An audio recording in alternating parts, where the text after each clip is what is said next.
Forget Pretty Woman, forget Secret Diary.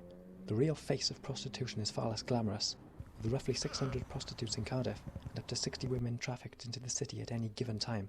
But what can be done about the situation?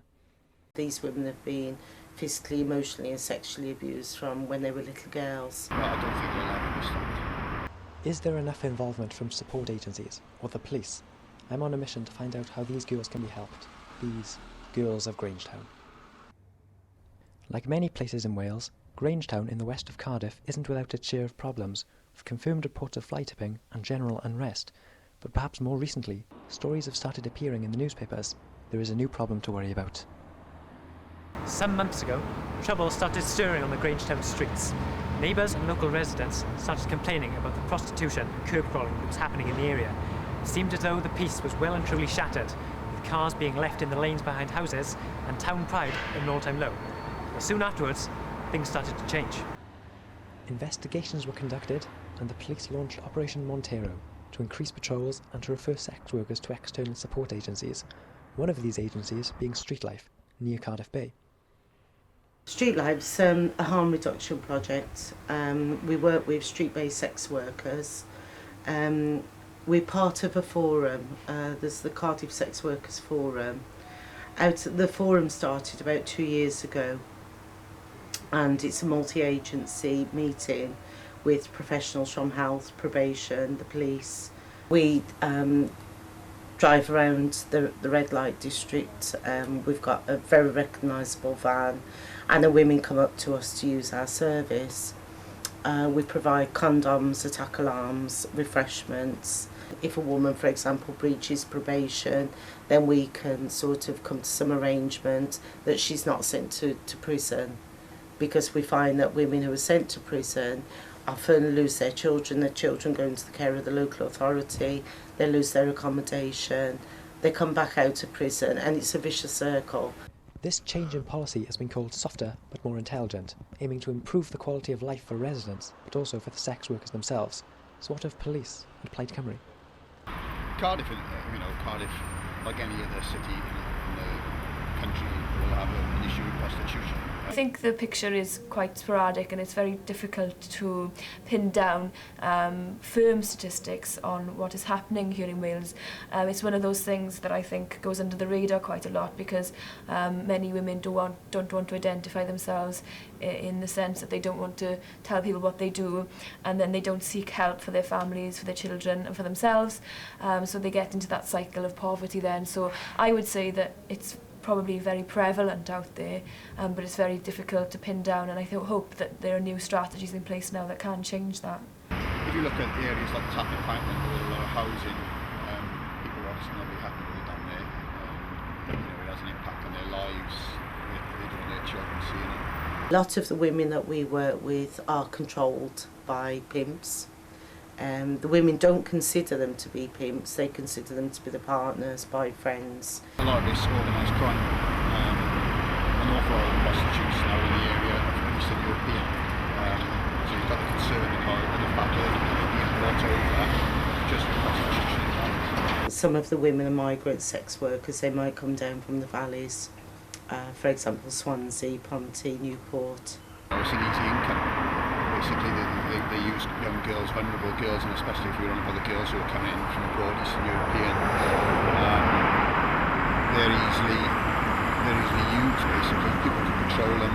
As I said, they're not going to come to the police and report things are going on.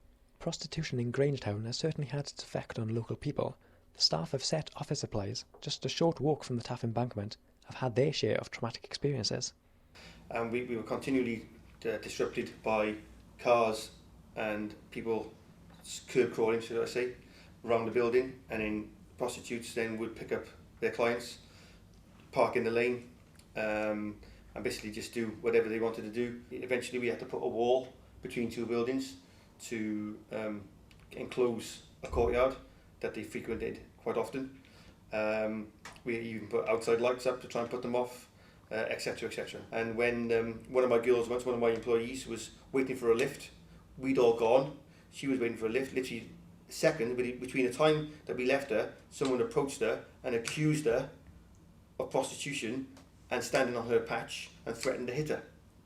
So after that, we just stopped doing late night functions and leaving cars outside for people to be put in that situation. So it has affected us personally as well, yes. There are concerns that there should be more of a zero-tolerance approach, especially since it was reported that in the past year, only 2 men were arrested for curb crawling in the area. Are police doing enough? A few times a year, the police are probably in operations. Quite often you'll target the massage parlours to operations in there. The police in Cardiff are very good actually. We've actually got 2 police officers who come on evening outreach with us, and their role is to be sort of a police liaison officer. I think that the police need to do more in the sense that they know where the brothels are. They know that there's some areas of Cardiff, for example, where women, you know, we see them even in the middle of the day go out on the streets in certain areas of Cardiff. And, you know, I think that they could be doing more in that sense. But I know that there are workshops going on, and they have been successful in England, and they are happening here now, where the police are working with these forums, working to understand the women involved and trying to target this particular crime, if you want to say that. I think the police have periodically come through the lane, checking things out. I'm sure they've done some collars now and again, but they weren't, how can I say, a nightly visible off-put for these ladies. I was informed that men, instead of being arrested, were given contracts. I don't know whether that works, because, you know, they could sign a contract not to do it again, and then who's to say that they won't go out on the street again? So I think that there's probably new ways of thinking, but they're all in their infancy at the moment, and I'd like to see the police being involved in a more social way, as opposed to perhaps a punitive way. We've got to sort of spread our resources around the city and deal with the most appropriate crimes. And as you know, as a city of Cardiff, it's not a particularly violent city, it's a fairly safe city, but we do get big incidents. Since this is an issue that can have upsetting consequences for local people, there is always the danger that residents are at risk, and that there is a need for constant vigilance within a community. I think people generally are quite vigilant. I think the problem is that people don't like to report it. I think that lots of people, you know, have become removed from people's lives, you know, next door neighbours not knowing each other. And for a lot of these women, from what we heard on the committee that I chair, you know, even just a next door neighbour looking out for them, you know, they're being attacked, bricks are being thrown through their windows. You know, that type of community support could be much more enhanced. If people see something happening, they know if it's wrong, they know something doesn't feel right, and they need to report it. I think they need to have the faith in the police, so if they do report it, something will be investigated. If you don't want to give your details, you know, there are ways that people can not give their details, whether we're Crime Stoppers. You can even ring the police and say, I don't want to pass my details on.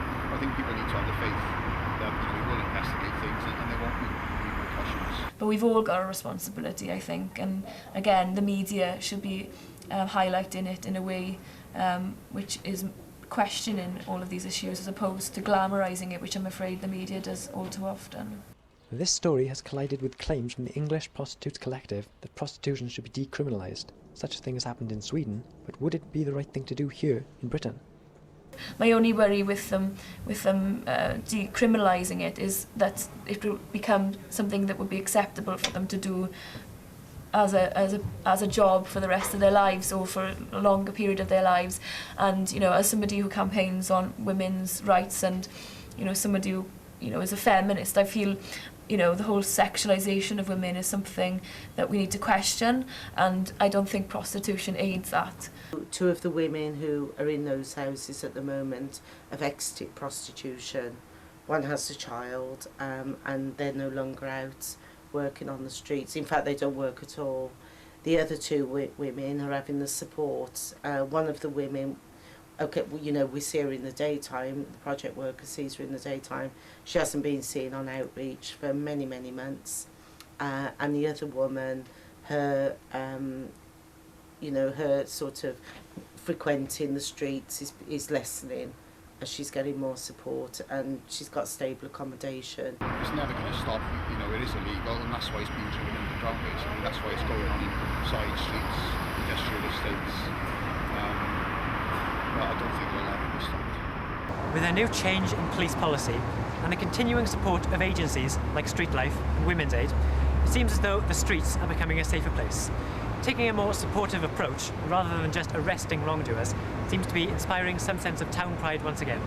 It seems that only time will tell whether these changes will bring about a truly positive influence. As the oldest crime in Britain, there is a danger that curb crawling and prostitution will continue. But with periodical police operations like Operation Montero, there is still hope for the future.